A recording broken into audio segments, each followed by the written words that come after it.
para vocês sobre comunicação emocional no casamento. E algumas pessoas aqui ainda não me conhecem.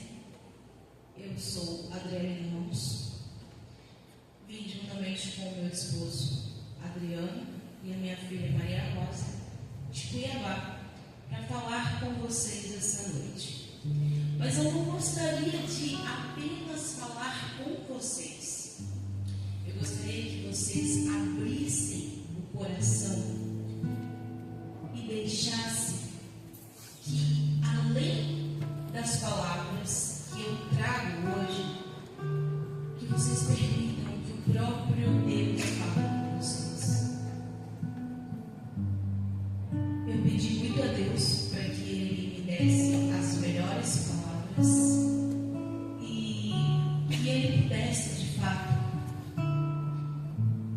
me dar as sementes certas para o solo, que é o coração de cada um. E eu espero que essa semente seja plantada, que ela brote e que ela possa dar frutos. Então, antes de começar, eu quero convidar cada um de vocês a silenciar. Vamos pedindo que o Espírito Santo venha e que Ele faça morada nesta noite no coração de cada um aqui presente. Que o Espírito Santo, juntamente com a família de Nazaré, venha habitar no noso lar.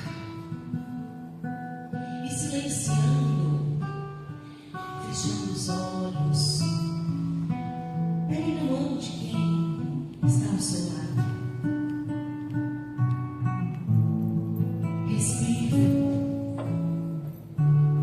e permita que essa canção fale com você, mas não apenas com os ouvidos, mas com o coração.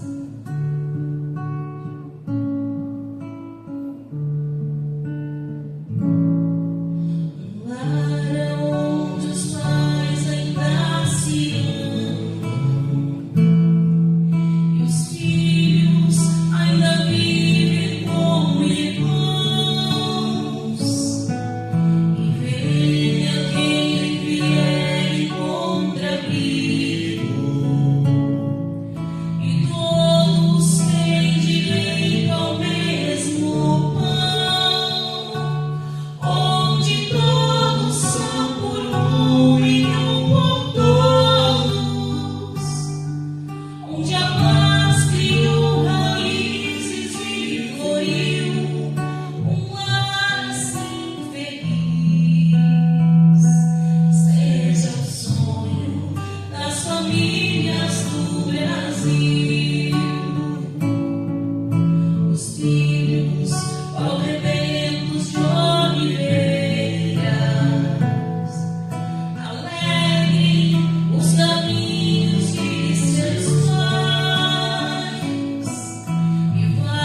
ele foi trocado pelo silêncio.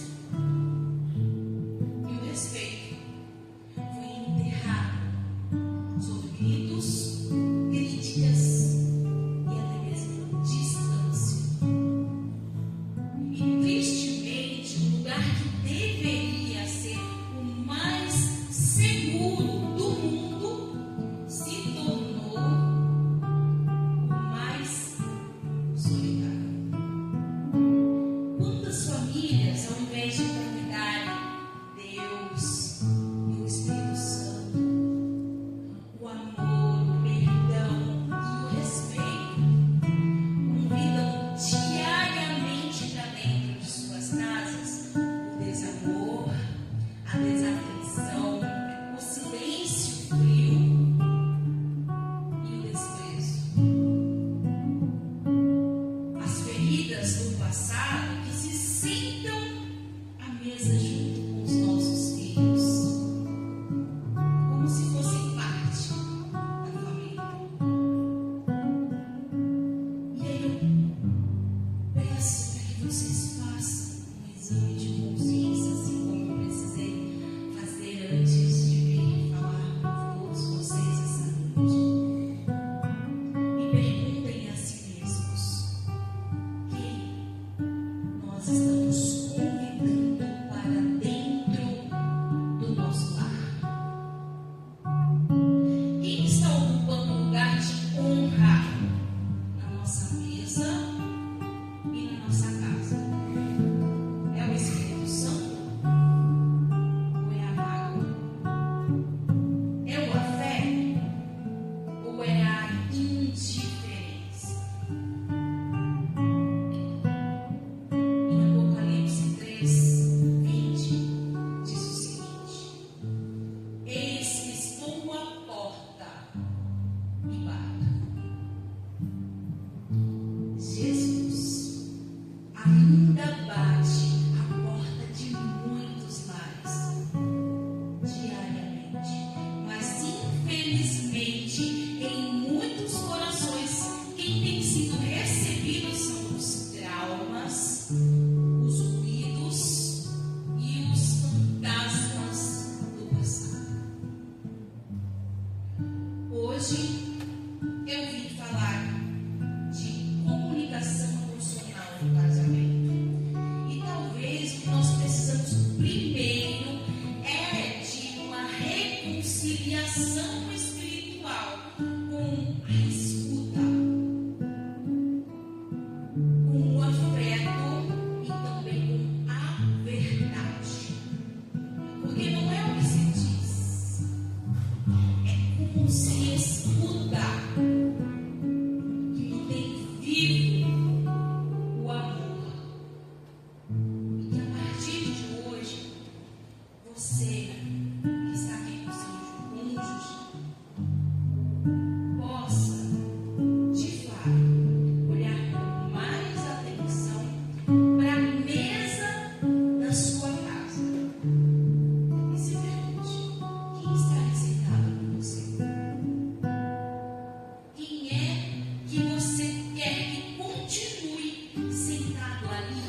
não são pela falta de palavras, mas pela ausência de escuta verdadeira, porque falar, a gente fala o tempo todo, nós falamos, mas quantas vezes alguém realmente nos escutou com o coração?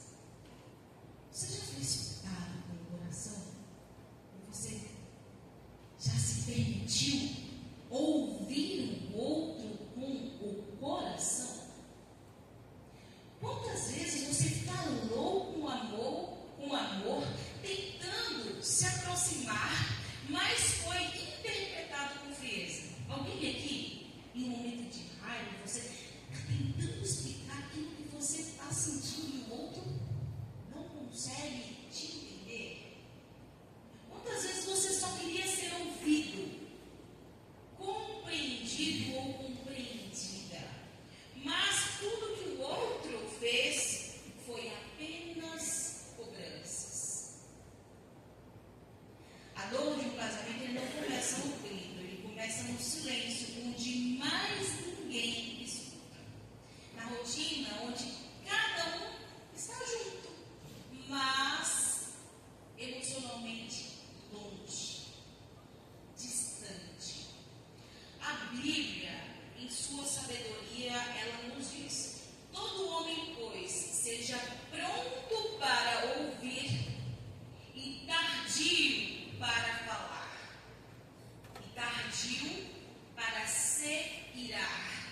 Isso está escrito em Tiago 1,19.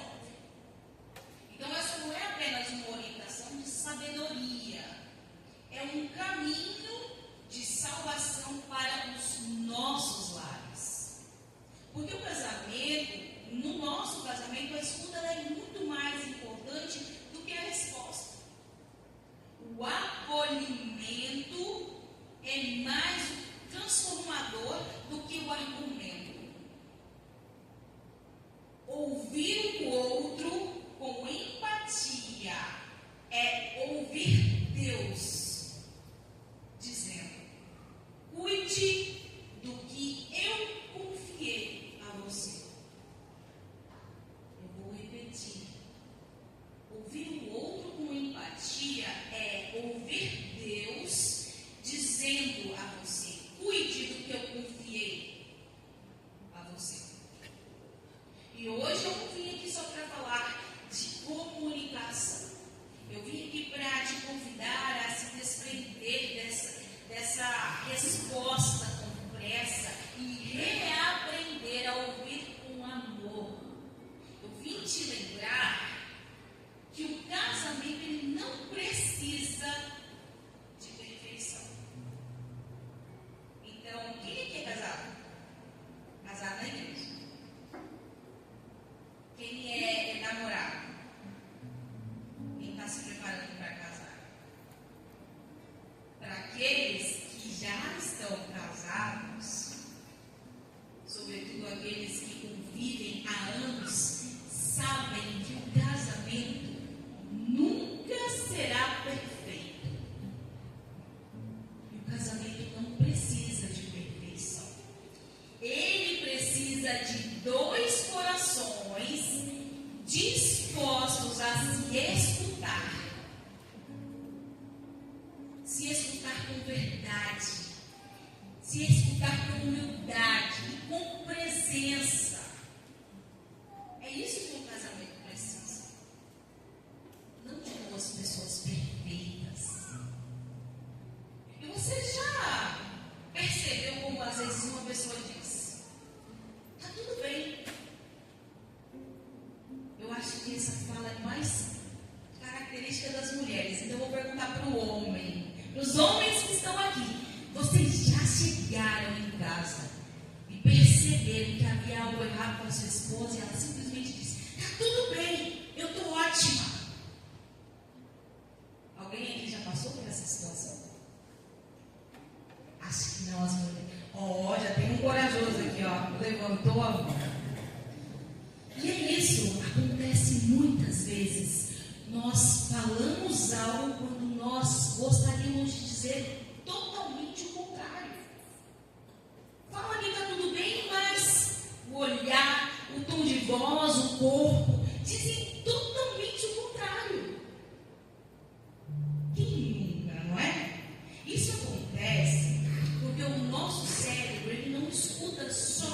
com os nossos ouvidos.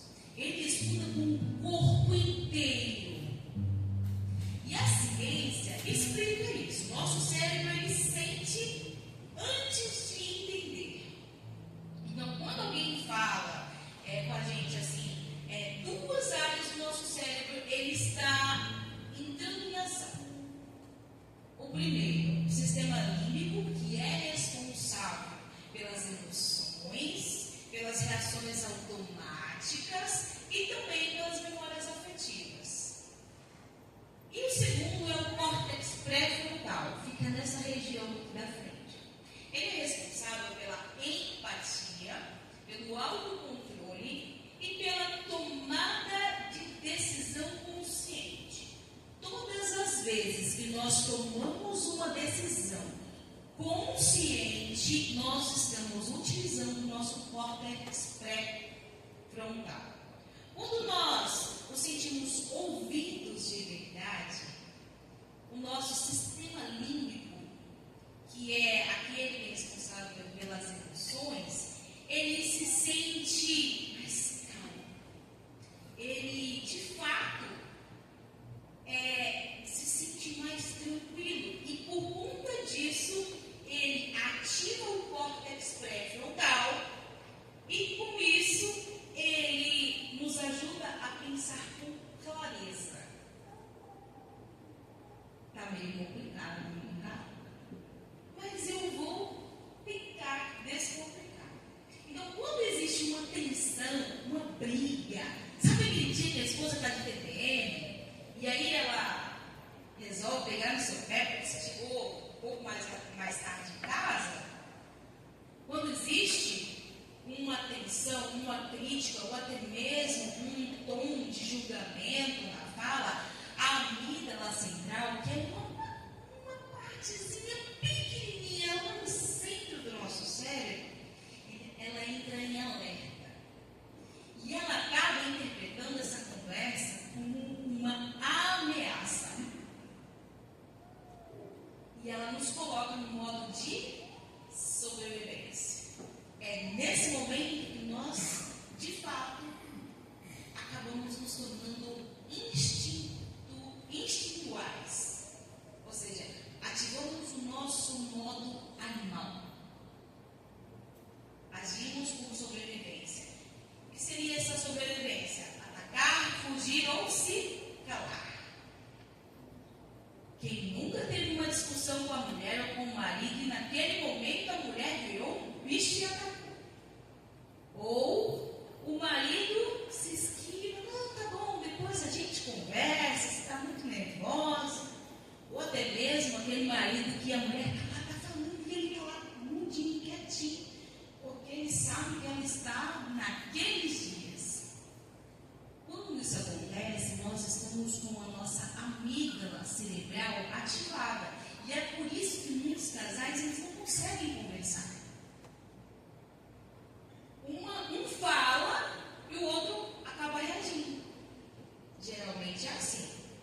Um acaba pedindo atenção e o outro acaba cobrando. Ou um está pedindo atenção e o outro entende como uma cobrança. E assim, sem perceber, os dois acabam se afastando. É uma situação que quem vive há anos no casamento sabe que é muito difícil de lidar quando os conflitos chegam e as emoções falam mais alto. Você pode dizer que está tudo bem com a voz de quem está gritando e pedindo isso. E a neurociência, ela também descobriu que os chamados neurônios espelhos, eles nos permitem sentir o que o outro está sentindo. Vocês já perceberam que quando a gente vê alguém chorando, a gente automaticamente sente um nó na garganta, o peito aberto, e dá vontade de chorar também? Alguém já passou por isso? Ou, por exemplo, quando o marido chega em casa e a esposa está irritada, ele sente que aquele ambiente já está hostil e ele se retrai, ou até mesmo o contrário, quando o marido está naqueles dias em que ele brigou com o chefe, e aí a esposa chega em casa, cheia de amor para dar para esse homem, e ele está querendo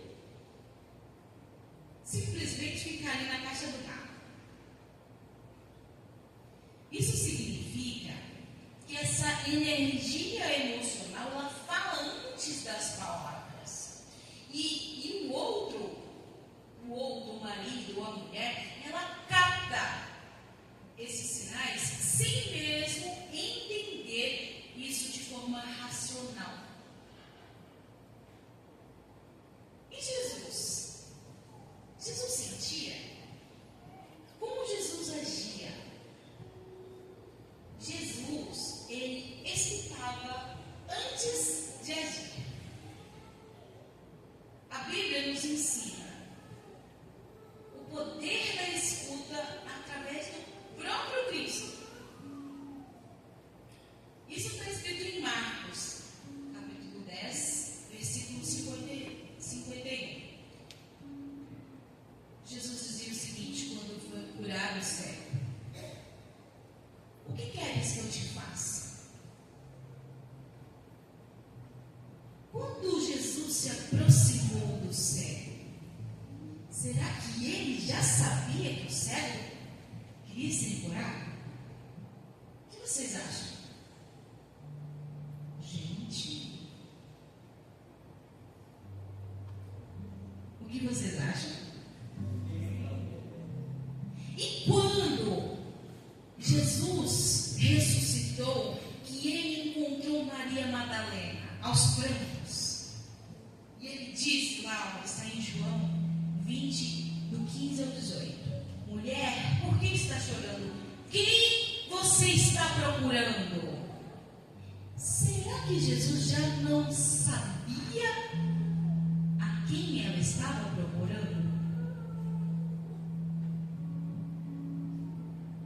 Todas as vezes que Jesus fez um milagre, ele já sabia o que aquela pessoa estava buscando.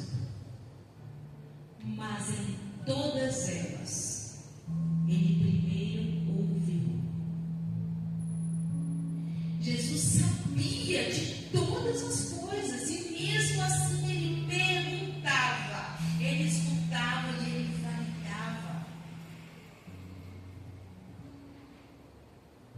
Quantas vezes nós deixamos de escutar o nosso cônjuge, de validar o sentimento dele, porque nós nos deixamos nos levar pela emoção? Porque o que cura começa quando alguém nos ouve com o coração. E aí eu pergunto para vocês: alguém alguma vez, em toda a vida de vocês, olhou bem dentro dos seus olhos, como se pudesse penetrar a sua alma, e te ouviu com o coração? Você já passou pela experiência de se quebrar por inteiro na frente de alguém, esperando um julgamento, e essa pessoa, apenas com o olhar e com a escuta, te acolheu e com um abraço reconstruiu absolutamente tudo o que havia sido quebrado?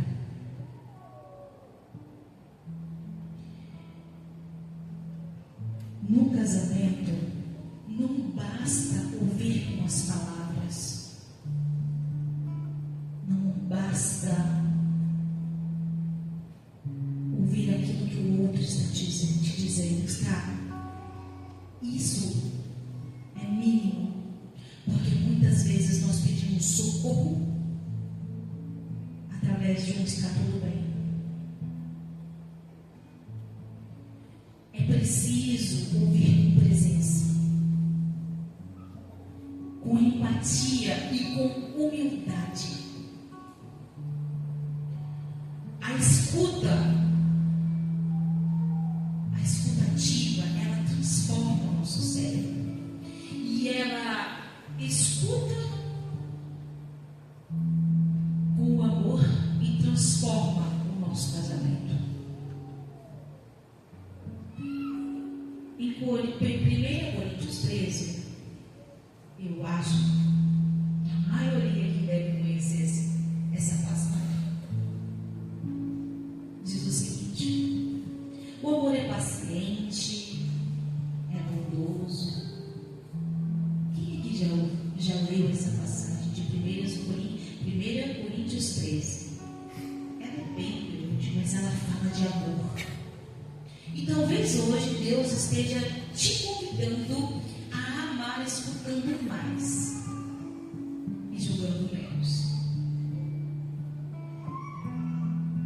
E talvez você já teve essa sensação de estar discutindo com o seu marido, ou até mesmo com a sua mulher, e lá no fundo parecia que você estava falando com o seu pai. Alguém já olhou para a sua esposa e falou: caramba, essa mulher falou como a minha mãe? Ou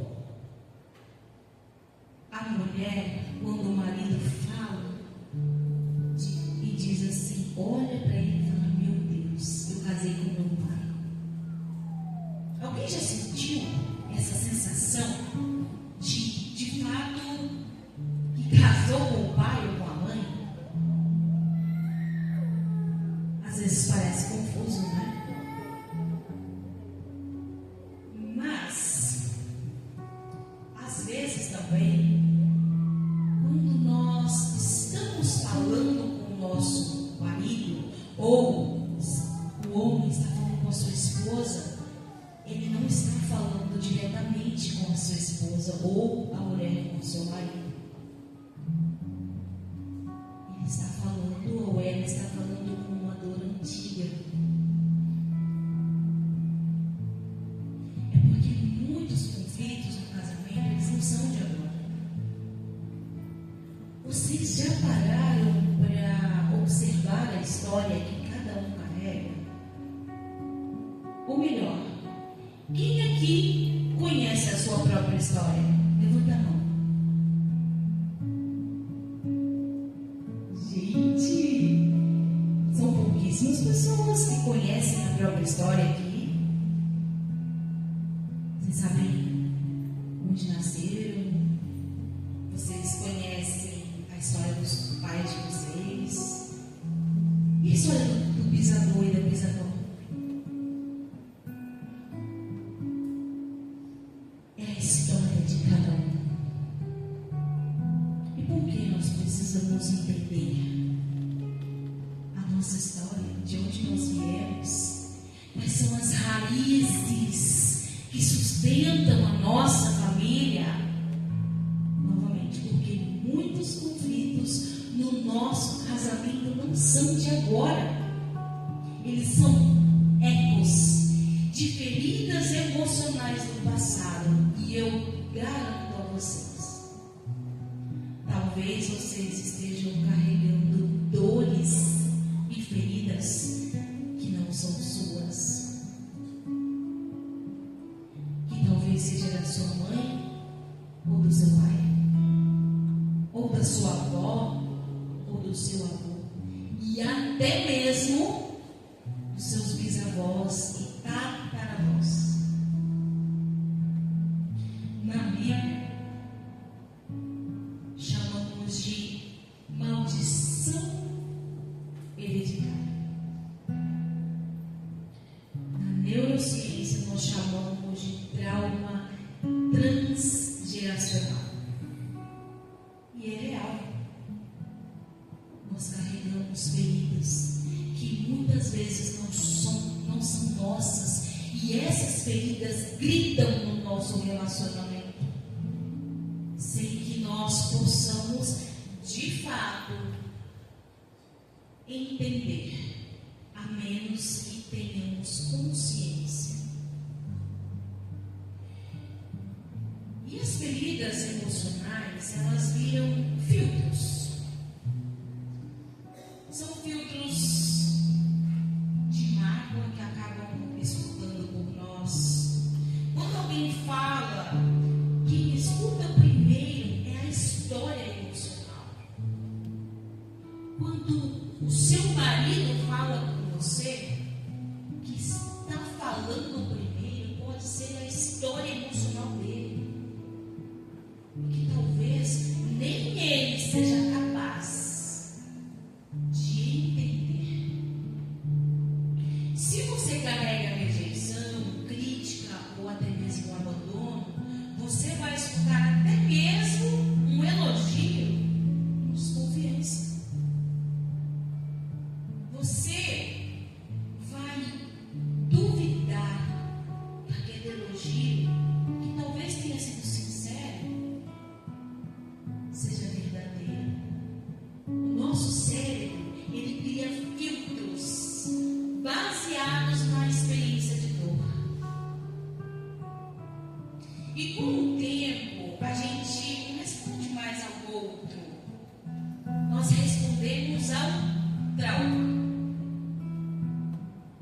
Os relacionamentos adoecem quando nós tentamos curar as nossas feridas de infância no colo do nosso cônjuge. Quem aqui se lembra de algo traumatizante que viveu na infância? E você, em algum momento, sentiu que essa dor emergiu na vida adulta, que você precisou ser acolhido ou acolhida por essa pessoa que está ao seu lado? E muitas vezes a pessoa que está ao seu lado não tem condições de te ajudar, porque nem ela consegue entender algo que você não consegue. E é muito real. Nós carregamos feridas do passado.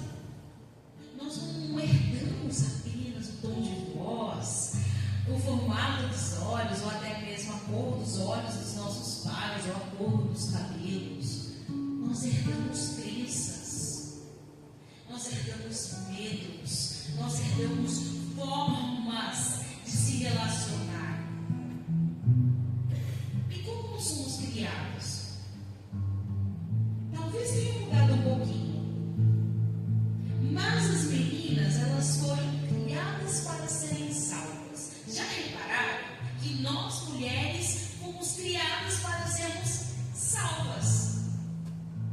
Desde pequenas nós ouvimos, né, que o amor verdadeiro viria através de um príncipe encantado.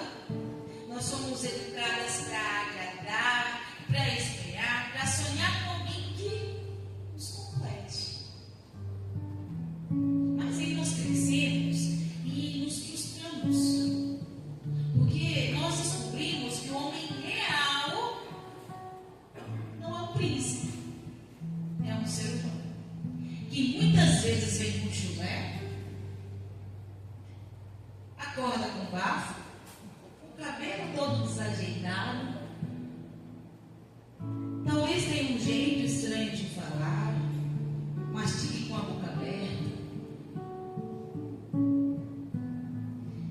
E quando ele falha, nós sentimos que estamos sozinhas dentro do castelo, só esperando um salvador. Um salvador que nunca chega e nunca vai chegar. Mas e os meninos? Os meninos não podem chorar. Quem aqui ouviu quando criança? Menino não chora. Chorar é sinônimo de fraqueza. Homem de verdade verdade não demonstra sentimento. Embora eu choro, hein? Homem com sentimento.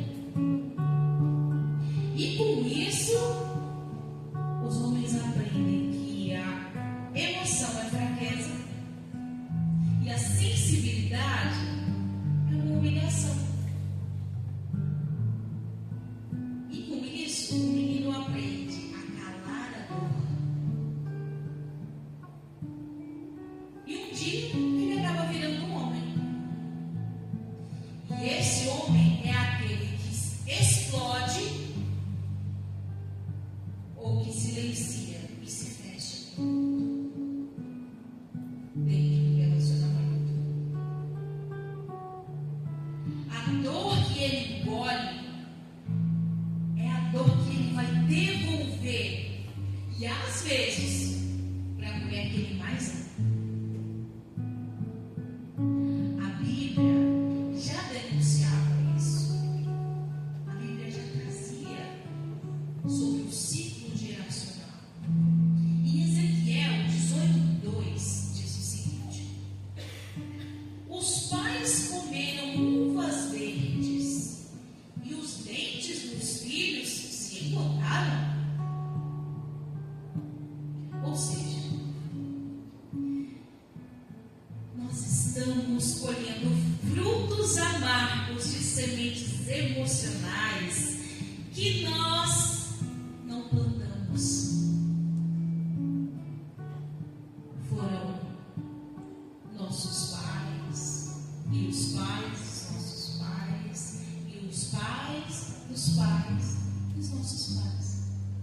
E nós estamos apenas replicando, fazendo o mesmo ciclo. Sim.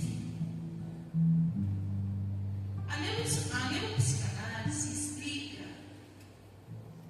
o inconsciente coletivo familiar forma padrões, e esses padrões eles são invisíveis de repetição. E nós chamamos isso de transmissão cíclica de gerações. A criança ela não aprende só o que é dito, ela absorve sobretudo o que não é dito. Ela sente o que foi processado pelos pais e se torna então um lugar onde o trauma se esconde. E o casamento, através dessa criança que foi ferida, que foi ali a morada do que não foi processado pelos pais e transmitido ao filho, esse casamento vira o palco da repetição. A esposa busca no marido o que ela não recebeu do pai, o que ela não foi acolhida através desse pai. O marido exige da esposa a mãe que nunca o validou, que nunca o enxergou da forma como ele precisava. E cada um espera que o outro preencha os vazios que não são culpa de ninguém. O problema é que a gente tenta ser curado por quem não nos viu. E isso acaba gerando frustração, sobrecarga. E muitas vezes acaba gerando desconexão.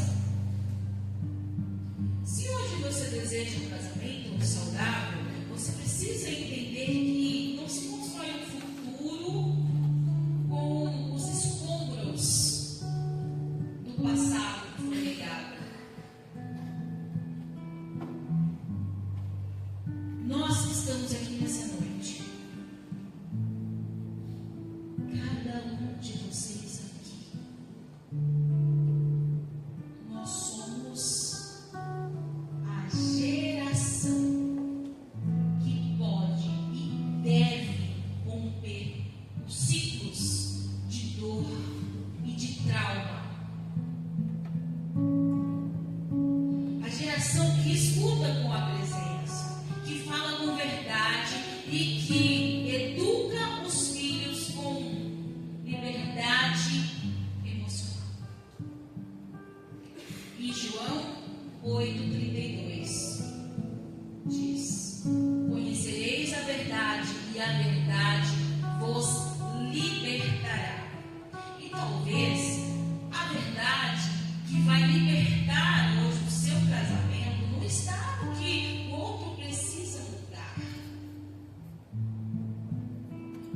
mas a dor que você precisa reconhecer, reconhecer em si, e hoje entregar para Deus. Eu convido você nessa noite a fazer uma avaliação da sua vida e reconhecer em si as dores que você carrega e que você possa entregar para Deus, para que Ele possa curar. Mas também você já percebeu que muitos casais, eles vivem juntos, mas parece que vivem na mesma casa, parece que são felizes, parece que foram feitos um para o outro. Mas há algo ali que não casa. Eles são emocionalmente distantes. Aquele casal que não conversa, aquele casal que, quando chega em casa, cada um no seu celular. Aqui em Nova Maringá não tem casais assim, gente. Eu já ouvi falar, me informei muito bem. O padre Luciano disse que aqui os casais conversam, os casais não se sentam à mesa com o celular.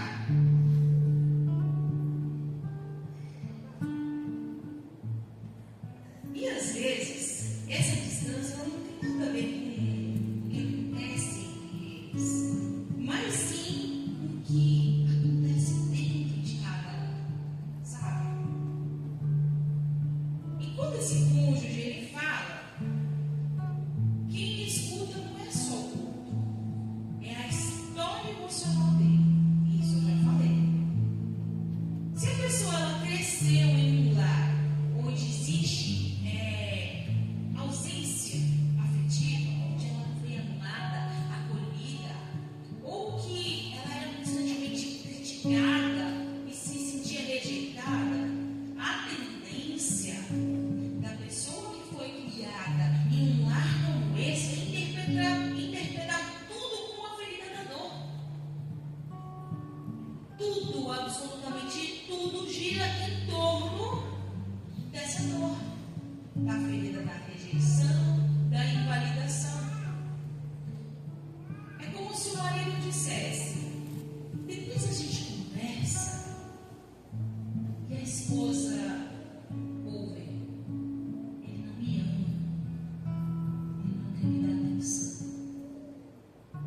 E aí ela explode num rompante e diz: você não me ama, você não se importa comigo. Mas simplesmente, talvez ele possa ter chegado no serviço um pouco mais cansado, um pouquinho de dor de cabeça, e ele simplesmente, naquele momento, não queria conversar. Ele precisava descansar. Talvez ele tenha tido uma discussão com o chefe, e a mulher que foi rejeitada na infância interpreta a atitude do marido como uma rejeição. Entende como a ferida grita dentro do relacionamento? Quando ela diz: você não se importa comigo, você não me ama, quem está gritando é a ferida emocional do passado. É aquela criança que foi rejeitada, que foi invalidada pelos pais. E isso acontece porque o nosso cérebro, ele associa os estímulos presentes com as memórias afetivas do passado. Mesmo que de forma inconsciente. A neuropsicanálise, ela mostra que repetimos inconscientemente os modelos emocionais que vivemos na infância, a menos que sejamos curados ou reeducados emocionalmente. Aí eu vou fazer uma pergunta, não precisa responder, mas respondam para si mesmos. Vocês já viveram experiências que são semelhantes ao que o pai e a mãe de vocês passaram? Sabe aquela experiência que parece familiar. Olha, pensando bem, acho que a minha mãe passou por isso também. Nós tendemos a repetir histórias familiares. Eu convido vocês nessa noite para que façam essa análise da história familiar e que vocês possam identificar aonde vocês estão repetindo os padrões. Como eu falei, as meninas elas foram criadas para ser salvas. Nós fomos ensinadas a esperar pelo príncipe, que nós já sabemos que ele não vai chegar. Nós associamos o amor à necessidade de aprovação e de cuidado, mas também de dependência. Nós crescemos em busca de alguém que preencha esse vazio deixado pelo nosso pai, ou que acaba repetindo esse padrão emocional dele. E muitas vezes essa menina, ela se casa, mas ela não se divorcia emocionalmente do pai. O marido, ele se torna amante emocional. Alguém aqui já ouviu falar que antes de nos casarmos devemos nos divorciar dos nossos pais? Quem aqui está se preparando para o matrimônio? 2 casais, 3. Acredito que possa ter mais, mas aqui vai um conselho. Antes de dizerem um sim diante de Deus, divorciem-se de seus pais. Você da sua mãe e você do seu pai. Para que o seu marido não se torne o seu amante emocional e a sua esposa não se torne a sua amante emocional. Parece escandaloso, não parece? Alguém que se surpreendeu? Sejam sinceros. Mas é muito mais comum do que parece ser. E eu vou explicar. Sabe aquela esposa que consulta o pai para tudo? Que compara o marido com o pai? Que idolatra esse pai acima de qualquer coisa? E muitas vezes esse marido se sente desconcertado. Essa mulher ela não percebe que inconscientemente ela busca ser a filhinha perfeita.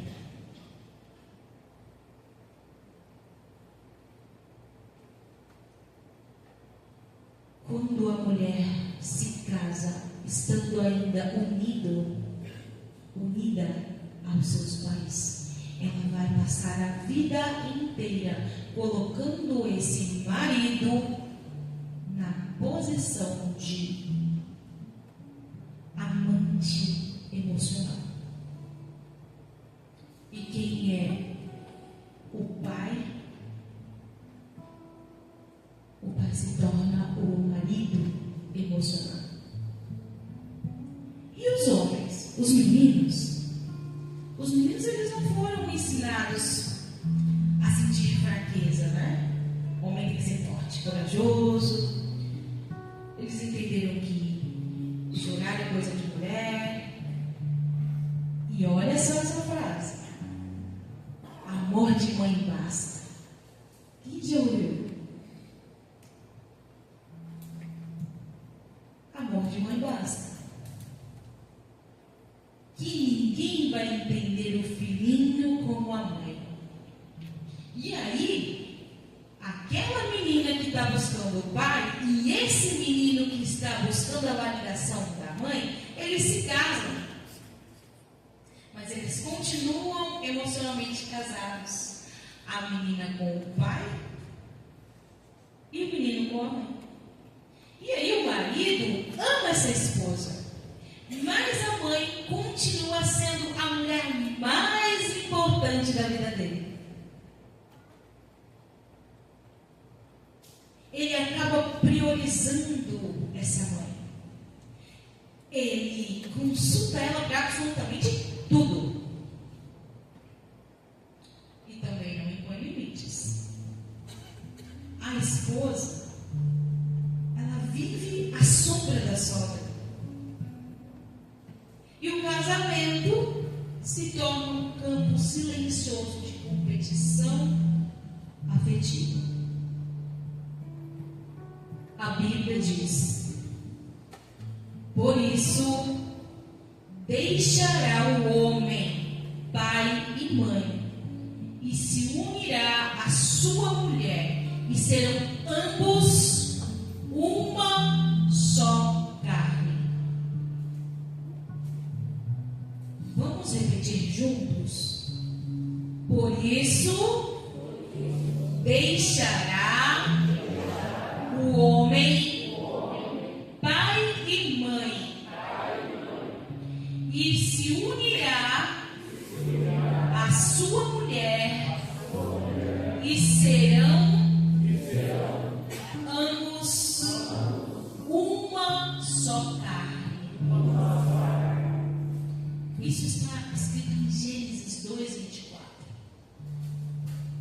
E esse deixar não é apenas físico, é emocional, simbólico, psicológico e espiritual. Casar-se é romper-se com os vínculos que são infantis para construir uma nova história, uma nova identidade, uma nova aliança. Parece familiar? Parece ou não parece? Mas quando isso não acontece, o casamento ele sofre.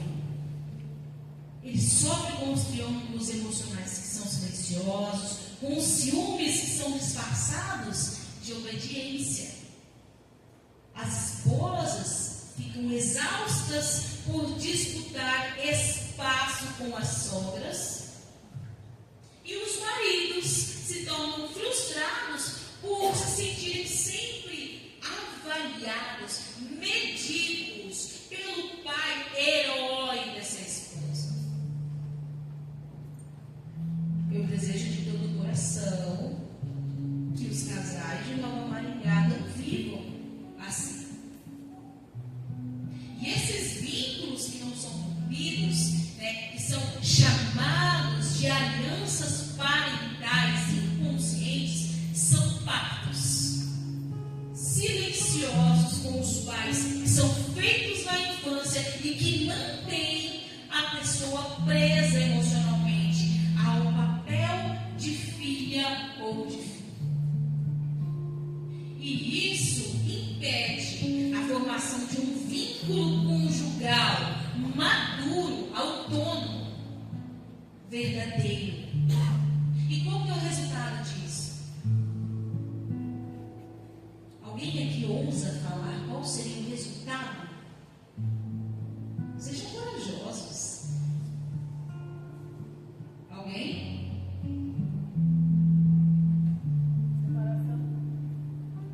É um dos resultados. Mais alguém? Discussões, ciúmes. Mais alguém? Vício na bebida. Realmente, esses são muitos dos resultados, que são inúmeros. A comunicação no casal, ela não é feita entre dois adultos. Quando existe um casal que não foi divorciado de fato do pai e da mãe, essa comunicação, ela se dá entre uma filha carente e um filho que é totalmente dependente. E quando o relacionamento conjugal ele é infantilizado, as decisões elas são totalmente imaturas. E as reações elas são totalmente desproporcionais. E o diálogo acaba virando uma disputa por afeto não resolvido na nossa infância. Então, para que possamos nos curar, precisamos ser conscientes, acima de qualquer coisa. Novamente, conhecereis a verdade, e a verdade vos libertará. E não se trata de abandonar os pais. Não é isso que eu estou querendo dizer. Mas de assumir o seu lugar de adulto. Um adulto emocionalmente livre para amar e para ser amado, sem projeções. Muitos casamentos, eles estão adoecendo, não por falta de amor, mas por excesso de lealdade a vínculos antigos, que ainda não foram liberados. A libertação emocional dos nossos pais não é um ato de rejeição, é um ato de maturidade, de honra e de verdade. Para viver uma aliança saudável com o nosso marido ou com a esposa, nós precisamos deixar de ser filho e filha. Deixarmos de ser filho e filha que fica esperando o colo do pai ou da mãe e se tornar homem e mulher que decide construir uma nova história juntos. E uma nova história com Deus no centro. O casamento só funciona se de fato ele tiver Deus no centro.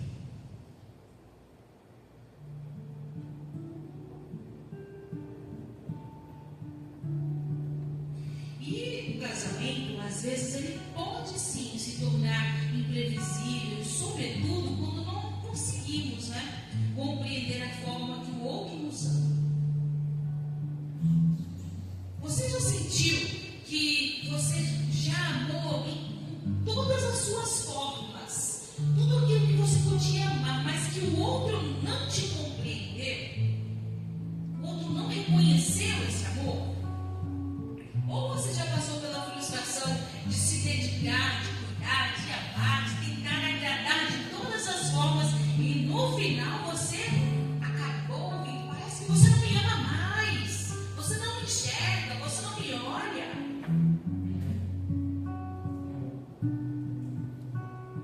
Quantos idiomas vocês falam na casa de vocês?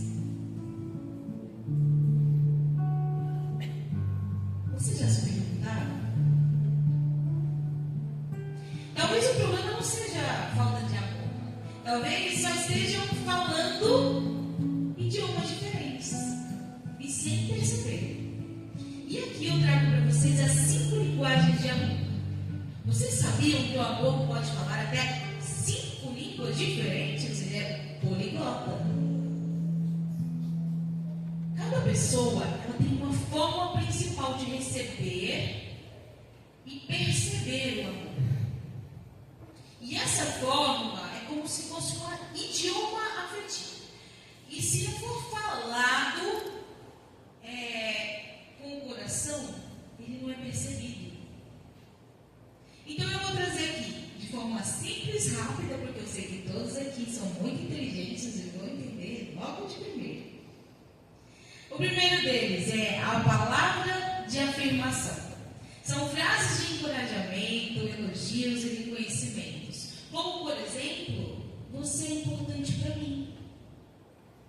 Eu admiro a sua força. cafezinho. Quem aqui adora ouvir palavras de afirmação? Para quem tem essa linguagem, o silêncio ou até mesmo a crítica acaba ferindo profundamente. E isso acaba gerando problemas no relacionamento. A segunda linguagem é o tempo de qualidade. Aquele olho no olho, aquela presença, sabe? Ouvir sem mexer no celular. Quem é que faz isso? Ou homens simples, mas cheios de atenção. Sabe aquela conversa que você tem com o marido quando ele chega do serviço? Você faz aquele cafezinho, ouve tudo como foi o dia dele. Coisa boa, não é? Quando a pessoa diz o seguinte: eu só queria que você me escutasse, não era nem para resolver nada. Essa pessoa, ela tem essa linguagem de amor. O tempo de qualidade para ela é a forma como ela percebe o amor. A terceira linguagem de amor é o toque físico. A maioria dos casais tem. O aconchego, o abraço, o carinho, as mãos dadas. Para quem tem essa linguagem, o toque fala muito mais do que mil palavras. E que coisa boa, um abraço carinhoso. No final do dia, quando nós estamos cansados, e a única coisa que nós queremos é nos aconchegar nos braços de quem mais amamos. A quarta linguagem de amor são os atos de serviço. Isso é muito comum nos homens, mas também muitas mulheres têm essa linguagem. Fazer algo pelo outro. Vamos cuidar da casa, preparar uma refeição, resolver algo antes, que o outro peça. E isso inclui aquele parafuso que a esposa pediu há 6 meses atrás. Podem guardar na memória, viu? Porque a minha é boa. Mas é isso. O amor, ele é manifestado através da ação. E que é silencioso. E a quinta e última linguagem de amor são os presentes. Não é sobre o valor material, é sobre aquela lembrança, sabe? Algo cheio de significado. Tipo, eu vi isso, pensei em você. Isso é a sua cara. Eu vi e logo lembrei de você. É o amor que acaba se transformando em si.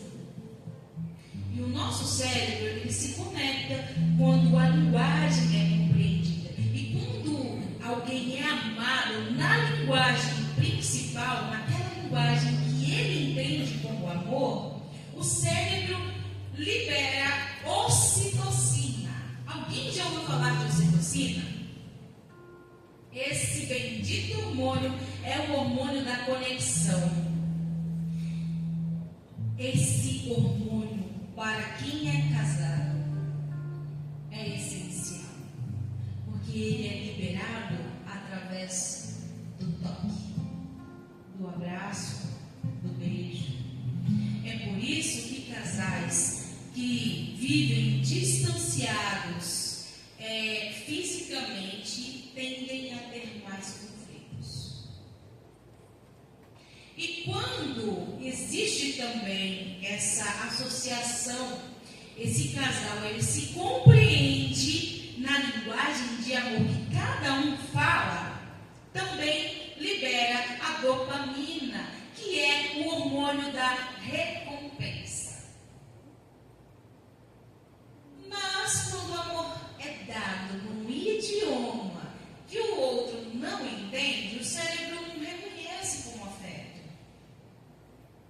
E aí a pessoa acaba se sentindo rejeitada. Isso é por isso que muitos casais, eles, mesmo que se amam, eles vivem uma carência crônica. está entendendo a linguagem do outro e o outro não está falando na linguagem em que ele entenda. E a Bíblia confirma isso. Também em 1 Coríntios 13, que diz: o amor não busca os seus próprios interesses. Amar de verdade é aprender a falar o idioma afetivo do outro. Não é amar como você gostaria de ser amado. É como se ela dissesse assim: ele nunca me disse que ama. E ele acaba respondendo: mas eu trabalho, eu pago as contas, eu cuido de tudo, não falta nada para ela. Por que ela não sente que é amada se eu estou dizendo com atos de serviço que eu a amo? Ele acaba se expressando o amor através do ato de serviço e ela só sente que é amada através das palavras. Entendem que o idioma emocional dentro do casamento é importante ser compreendido? E o resultado de uma comunicação assim são dois corações que são cheios de amor, mas que ambos se sentem sozinhos. E às vezes o outro está te amando só do jeito que ele sabe, a forma que ele entende que é amor. Não é só o jeito que você entende. O amor, ele exige escutar. E escutar não é só prestar atenção nas palavras, é perceber qual é a linguagem que alimenta o coração do outro. Porque no fim, o amor não é o que a gente sente, é o que o outro sente quando está do nosso lado. Olha para a pessoa que está do seu lado dele. O que você sente quando está do lado?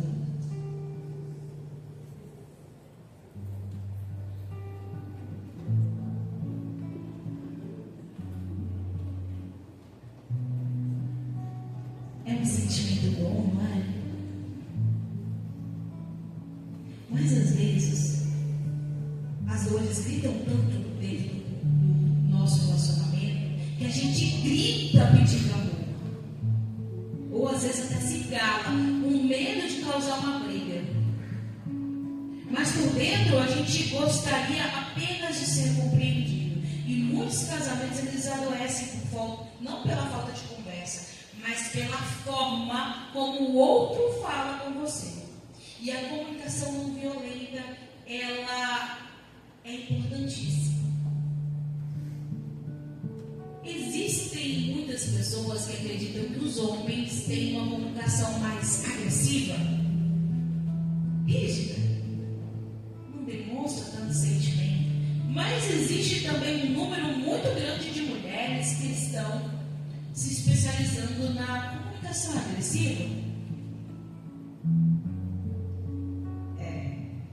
E a comunicação não violenta, ela foi criada por Marshall Rosenberg e é uma forma de transformar o conflito em uma reconexão. Ela ensina a trocar o julgamento pela vulnerabilidade. Então, eu vou trazer aqui um exemplo prático. Isso geralmente é coisa de mulher. E diz assim: você nunca me ajuda, você não faz nada dentro dessa casa, tudo é eu. Vai lavar louça, junta essas meias que você deixou aqui jogadas no chão, você está achando que eu sou empregada. Não é assim? Ou aqui em Nova Maringá é diferente? E essa frase, ela já vem com acusação. Ela coloca o outro já na defensiva, com medo. Poxa, gente, graças, essa mulher já está brava. Está virada. Eu nem fiz nada. Mas isso já gera afastamento. E quando a mulher ela tem uma comunicação um pouco mais assertiva, ela pode se comunicar da seguinte forma. Olhem só a diferença. Ela pode chegar assim, vou aproveitar que meu marido está aqui, né? Assim, benzinho, tudo bem? Como que você está? Como foi seu dia? Mas eu preciso falar uma coisa para você, meu amor. Eu preciso cuidar de tudo sozinha. Eu estou exausta. Eu preciso da sua presença. Será que você pode me ajudar? Percebe a diferença? É diferente? Essa frase, ela revela o sentimento, a necessidade que ela tem. E uma necessidade que é legítima. O cérebro, então, ele cria, ele ouve a crítica, né? Ativa a amígdala. Lembra que eu falei da amígdala? E aí coloca o marido em modo sobrevivência. Tudo que ele quer é fugir, sair correndo. Ou às vezes até ele paralisa e fala: meu Deus, o que eu faço agora?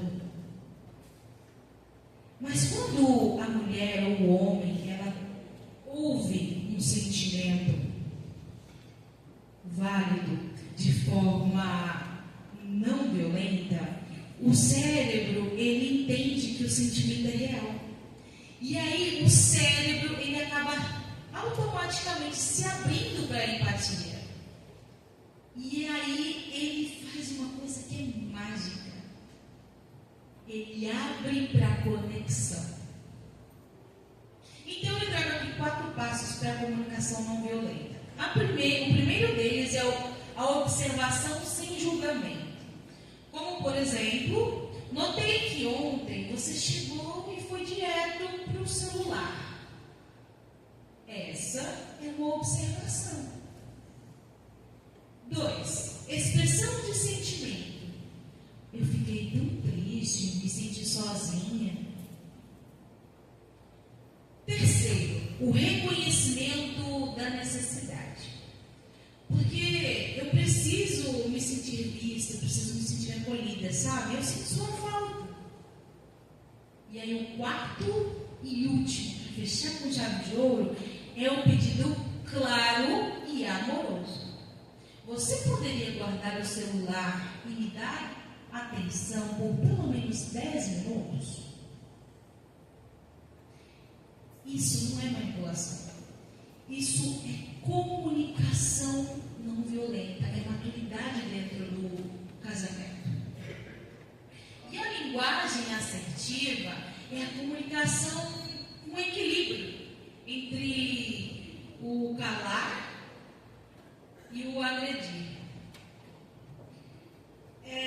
A assertividade, ela não é ser duro, é ser verdadeiro, mas com amor. Verdadeiro, porém com amor. A Bíblia nos ensina: a resposta branda desvia o furor, mas a palavra dura suscita a ira. Provérbios 15. Então a fala mansa é como aquele óleo nas engrenagens, sabe? Ela desfaz o nó do orgulho e se aproxima do coração do outro. E quando nós não aprendemos a comunicar com verdade e respeito, a agressividade fere, o silêncio adoece e a passividade mata a intimidade.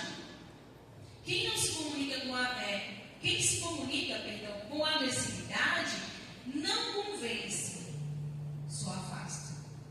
Mas quem se cala por medo adoece em silêncio. Falar com verdade é amar com coragem. A forma como você fala pode construir um lar onde o outro se sente seguro para ser quem é, ou levantar muros que afastam os dois corações que só queriam se amar. A comunicação é espelho. É o espelho da maturidade emocional. E o reino de Deus diz: a verdade não fere, ela liberta. E agora que nós já falamos sobre como nós devemos nos comunicar com o nosso cônjuge, eu te convido a dar um passo ainda mais profundo.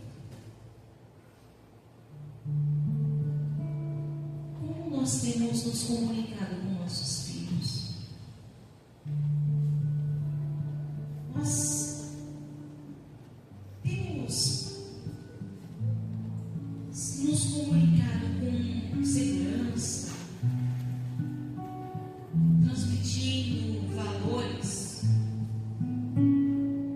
Porque muitas vezes a criança que nós estamos criando hoje será o adulto ferido de amanhã, como as princesas que esperam ser salvas. E desde pequenas, muitas meninas, elas são ensinadas, né, que a sua realização, ela está em encontrar alguém que as complete, que as veja.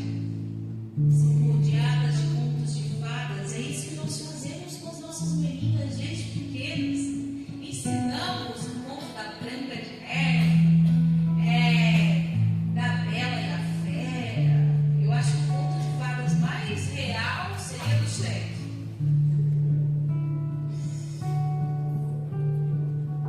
E com isso, nós alimentamos elas com a ideia de que um dia virá um príncipe para dar sentido à vida delas. E o que acontece quando esse príncipe não vem? Ou pior, e quando ele vem? E esse príncipe vem e ele não a valoriza. Essa menina, ela cresce emocionalmente dependente, cresce vulnerável, cresce se sentindo rejeitada e facilmente ela é manipulável por qualquer pessoa, por qualquer migalha de atenção. Nós criamos também meninos que aprendem que sentir é fraqueza, e desde cedo os meninos ouvem, né? Quando chora, menino não chora, homem não sente dor, né? Reage, larga de ser mole. E assim eles acabam crescendo emocionalmente analfabetos. Aprendem a se calar, engolir a dor e endurecer o afeto. Mas a dor que ele não expressa, um dia ele vai ser devolvida, sabe como? Em forma de agressão, de frieza e de indiferença. E sabe qual é o resultado disso? As meninas que são fragilizadas emocionalmente vivem em busca do amor e da aprovação. E os meninos emocionalmente reprimidos, eles confundem o controle com a masculinidade. E o casamento acaba virando uma repetição dos erros passados. A Bíblia também nos adverte. Ensina a criança no caminho em que deve andar. E até quando envelhecer, não se desviará dele. Mas ensinar o caminho não é dar ordens, é ser exemplo. É modelar o afeto. É falar com o corpo, olhar o outro. É escutar. O cérebro da criança é moldado pela comunicação emocional dos pais. E a neurociência afetiva mostra que o cérebro infantil ele é formado na relação. Cada interação, cada gesto, cada palavra ativa e organiza um sistema de apego. Então, quando essa criança ela vive sob os gritos constantes, sob punições frias e o silêncio emocional dos pais, ela cresce com um sistema nervoso em alerta. Sabe aquela pessoa que sempre se assusta com qualquer coisa?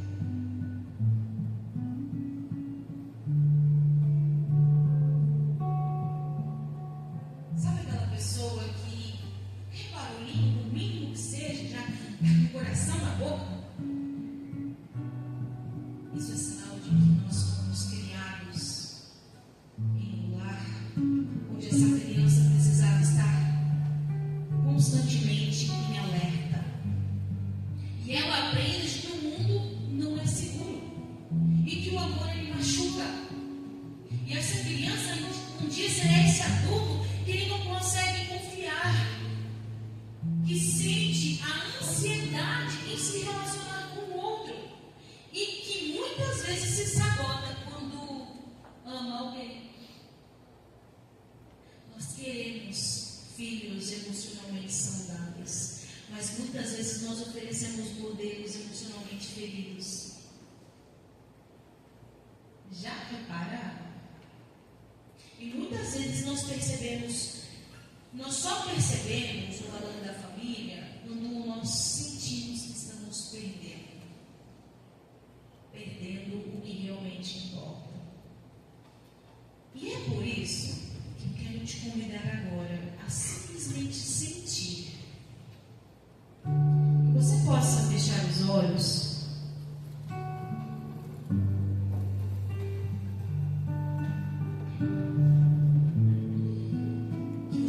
Baixar as suas defesas e deixar que essa próxima canção fale aquilo que talvez você nunca conseguiu dizer, mas que você sempre desejou ouvir.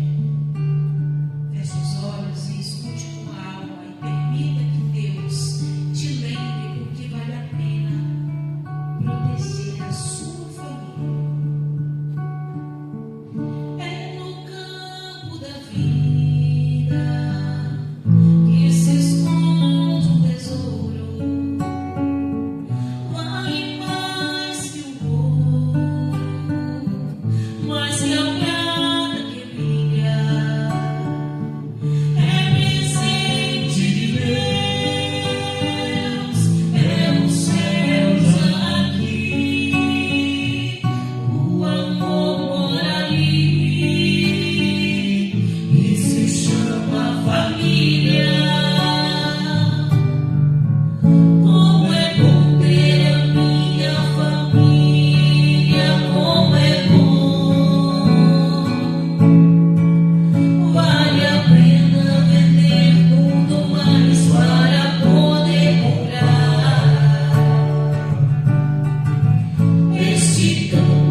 Esconde um tesouro que é puro dom.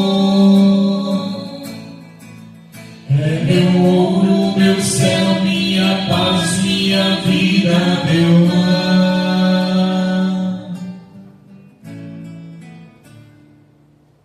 Sim, é muito bom ter família, não é?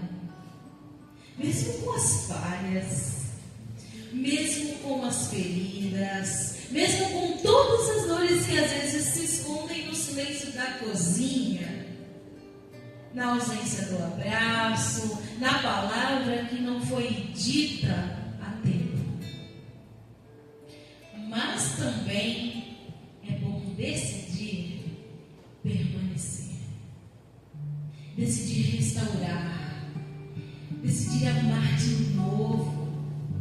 Porque a família não é feita de perfeição, ela é feita de perdão, de fé, de recomeços de Deus. E talvez a partir dessa música você perceba que você não precisa de uma família perfeita,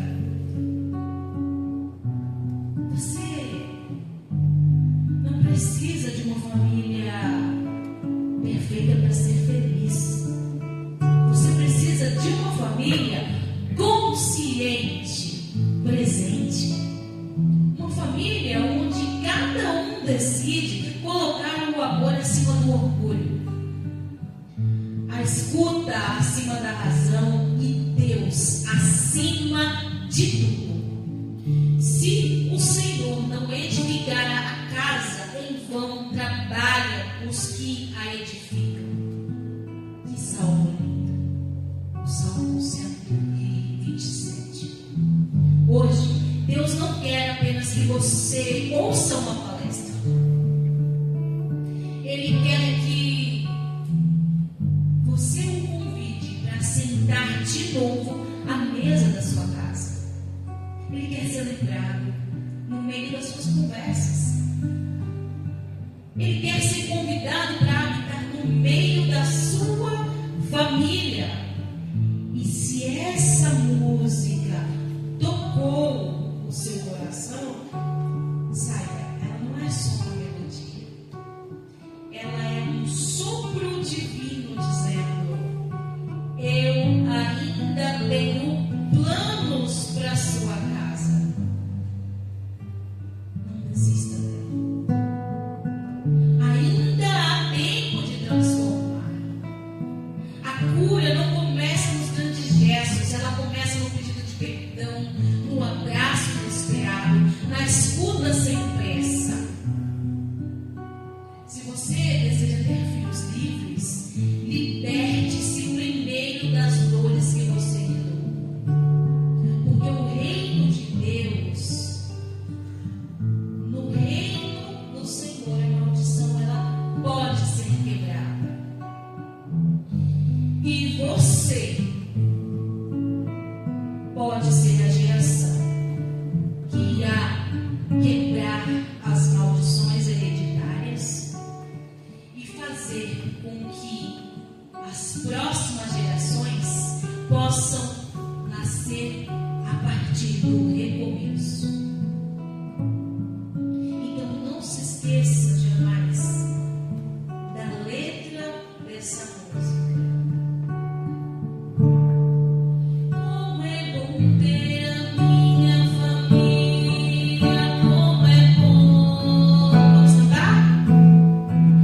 Vale a pena vender tudo mais para poder comprar Este campo que esconde o tesouro que é puro dom. É meu ouro, meu céu, minha paz, minha vida, meu lar. E depois de tudo que nós já conversamos aqui hoje, se eu pudesse deixar apenas uma frase para vocês, seriam essa: o casamento, ele não morre por falta de amor, ele morre por falta de escuta. Escuta da alma, escuta sem julgamento, escuta com o coração inteiro e presente. E os nossos filhos? Os filhos não adoecem por falta de comida. Os filhos adoecem pela ausência e pelo acolhimento emocional. Nossos filhos não precisam de pais perfeitos. Eles precisam de pais presentes. Pais que saibam pedir perdão. Pais que saibam abraçar. Que tenham coragem de romper os ciclos para não repetir as dores. Então você hoje precisa sair daqui se sentindo culpado. Você precisa sair daqui hoje acordando. Entender que ainda dá tempo. Porque em Deus tudo pode ser restaurado. Eis que faço novas todas as coisas. Agora eu quero fazer uma dinâmica com vocês. Eu não posso sair daqui sem fazer isso. Então eu gostaria de pedir a vocês que se levantem. Esse é um momento muito especial. E se você está aqui com sua esposa, olhe bem nos olhos da sua esposa e você nos olhos do seu marido. Quem não estiver, abraça a pessoa que está do lado. Respire fundo.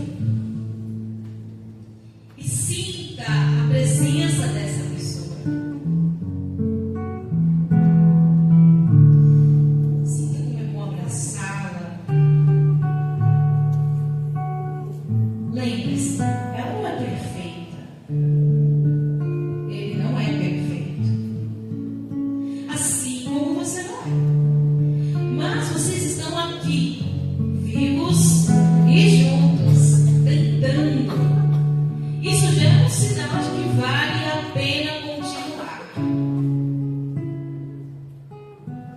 E agora, com o coração aberto, repita em voz baixa, como se fosse uma oração íntima. Diga para o seu cônjuge: eu quero aprender a te escutar com o coração.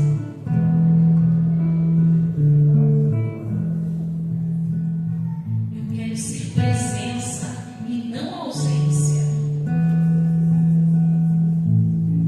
Eu quero que o nosso amor seja mais forte do que as dores que herdamos.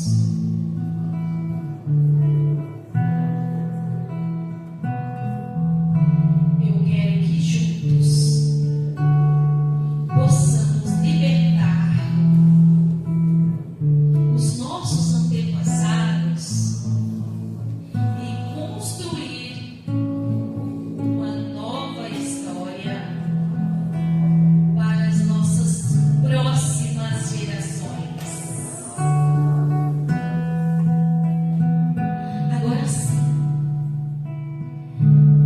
com as mãos entrelaçadas com o seu cônjuge,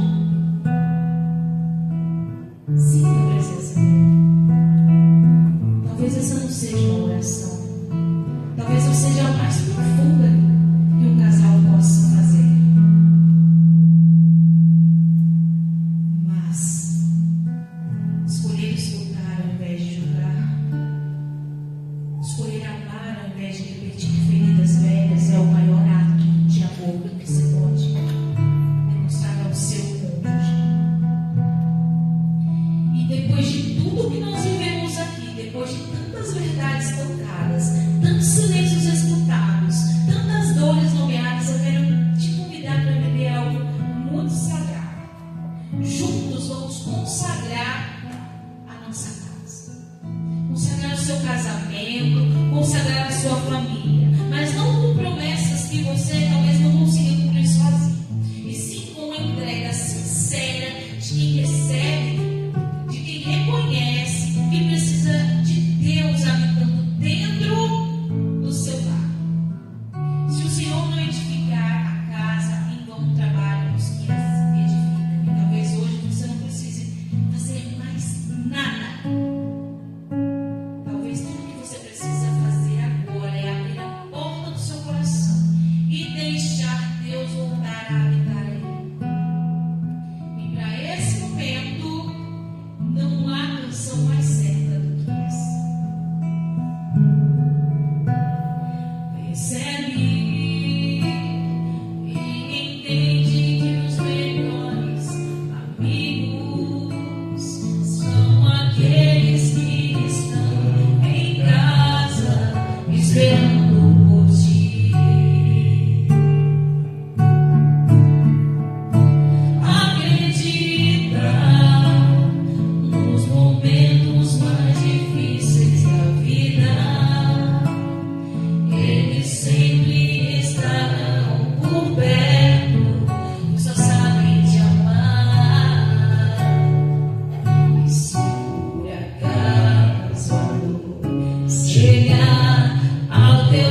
Ajuda-nos a amar sem medida, sem medo, sem cobrança e sem barganhas. Que as feridas que um dia nos machucaram se tornem fonte de compaixão e de aprendizado. E que a partir de hoje, Pai, possamos escrever uma nova história fundada no amor, na escuta e na Tua presença. Senhor, eis aqui as nossas famílias. Cada lágrima, cada silêncio, cada tentativa de recomeço, Pai. Recebe, Senhor, o nosso lar. Cura o que está ferido. Restaura o que foi perdido. Ensina-nos, Senhor, a amar com verdade, ouvir com o coração e a viver com o Espírito Santo sentado à mesa conosco.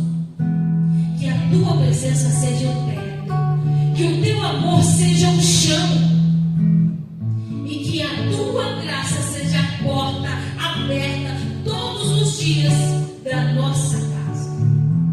Consagramos a Ti, Senhor, a nossa família, hoje e para sempre, em nome de Jesus.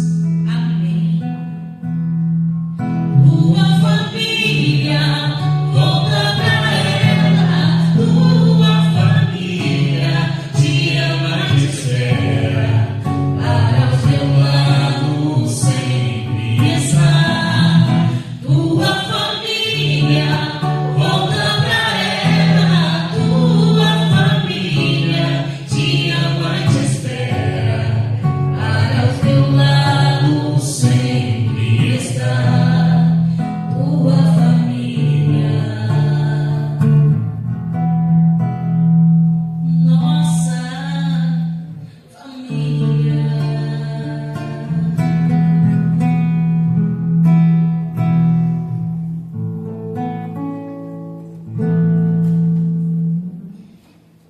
Obrigada por me ouvir com o coração. Que cada palavra semeada aqui encontre o solo fértil da sua alma. E que mais do que as respostas, você volte para casa com uma decisão. Uma decisão silenciosa, mas que é poderosa. A decisão de ouvir de verdade aqueles que Deus colocou ao seu lado para amar. A decisão de convidar Deus para voltar para morar no centro da sua família. Ouvir sem pressa, ouvir sem julgar. Ouvir como um gesto de amor. Porque no fim das contas, não é o muito que se fala que sustenta uma família. É o quanto se escuta com o coração. Quem tem ouvidos, ouça o que o Espírito diz. Que você ouça e que a sua escuta seja o começo de um novo tempo. Muito obrigada. Que Deus os abençoe. Abençoe sua casa, seu coração e a sua missão de amar. Muito obrigada,